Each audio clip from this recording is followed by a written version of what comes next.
Hi అందరికీ నమస్తే. అందరు ఎట్లున్నారు? అంత మంచేనా? అందరికీ వెరీ వెరీ గుడ్ మార్నింగ్. ఈ రోజు రెసిపీ వచ్చేసి ఎగ్ కీమా కర్రీ. చాలా సింపుల్ రెసిపీ, 5 నిమిషాలలో చేసుకోవచ్చు. నేను 3 నిమిషాలలో వివరిస్తాను. వీడియోని మాత్రం స్కిప్ చేయకుండా మంచిగా చూడండి. ఇక ఎలా ఉందో కూడా కామెంట్ రూపంలో చెప్పండి. బాయిల్డ్ ఎగ్ అంటేనే ఆమెడ దూరం పారిపోయే మన పిల్లల కోసం ఇలాగా హెల్దీగా ఇష్టంగా తినేలాగా చేసుకుందాము. చాలా సింపుల్ వేలో చెప్తాను. ఇక బాయిల్డ్ ఎగ్స్ 4 తీసుకున్నాను. మంచిగా ఉడికించుకొని ఇలాగా మనకి ఆలు చిప్స్ తురిమేది ఉంటుంది కదా, దాంట్లో చిన్న సైజుతో తురుముకొని పక్కకు పెట్టుకోవాలి. అలా అయితే కీమాలా వస్తుంది కదా. ఇక కడాయిలో ఆయిల్ వేసి జీలకర్ర, కరివేపాకు, పచ్చిమిర్చి, ఉల్లిపాయ ముక్కలు కూడా వేసుకొని మంచిగా గోల్డెన్ కలర్ వచ్చేంత వరకు ఫ్రై చేసుకుందాం. గోల్డెన్ కలర్ రావాలి అంటే ఏం చేయాలి?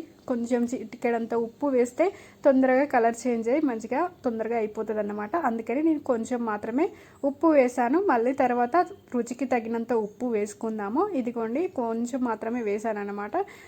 మధ్యలో కింద అడగంటకుండా గోల్డెన్ కలర్ వచ్చేంత వరకు ఫ్రై చేసుకుందాము. ఈ కర్రీ అయితే పిల్లలు తింటుంటే గబగబా తినేశారు. చాలా టేస్టీగా ఉంది, ఈజీగా చేసుకోవచ్చు కదా. ఇక ఈవినింగ్ చపాతీలోకి అయితే ఇంకా సూపర్ అంటే సూపర్ టేస్టీగా ఉంటుంది. ఇక ఉల్లిపాయలు ఇదిగోండి గోల్డెన్ కలర్ వచ్చేసాక అల్లం వెల్లుల్లి పేస్ట్ కూడా వేసి పచ్చి వాసన పోయేంత వరకు మంచిగా ఫ్రై చేసుకుందాము. ఇక అలానే చిటికెడు పసుపు వేసుకొని ఫ్రై చేసుకోవాలి. ఇక కర్రీలో కారం ఉప్పులు నూనెలో వేస్తే మాడతాయని చిన్న పావు గ్లాస్ అంత వాటర్ వేసుకుందాము. ఎందుకంటే మసాలాలు మాడకూడదు. పసుపు కూడా వేసుకున్నాను. చాలా టేస్టీగా ఉంది కర్రీ మాత్రం. మీరు మాత్రం తప్పకుండా ట్రై చేయండి.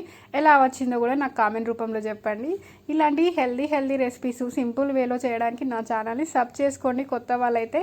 ఇక ఇదిగోండి, పావు గ్లాస్ వాటర్ మాత్రమే వేసుకున్నాను, మరీ ఎక్కువ వేసుకోకూడదు. ఇప్పుడు ఉప్పు తగినంత, కర్రీకి తగినంత సాల్ట్ వేసుకుందాము. ఫస్టే వేసుకున్నాం కదా, కొంచెం చూసుకొని వేసుకోండి.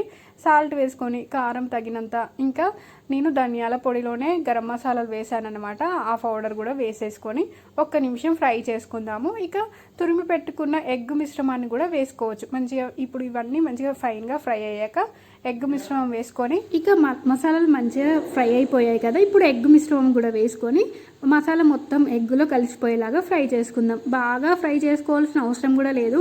వేసాక 1 నిమిషం కర్రీలో గ్రేవీ అంతా మంచిగా కలిసేలాగా కలుపుకొని స్టవ్ ఆఫ్ చేసుకోవచ్చు.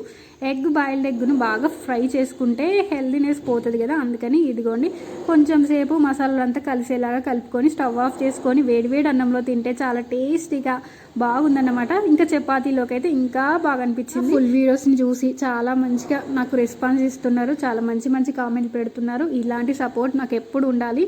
మీరు చాలా మంచిగా వ్యూస్ వస్తున్నాయి. చాలా హ్యాపీ. నా వీడియోస్ని చూస్తే నాకే మంచిగా అనిపిస్తుంది అనమాట. Thank you so much.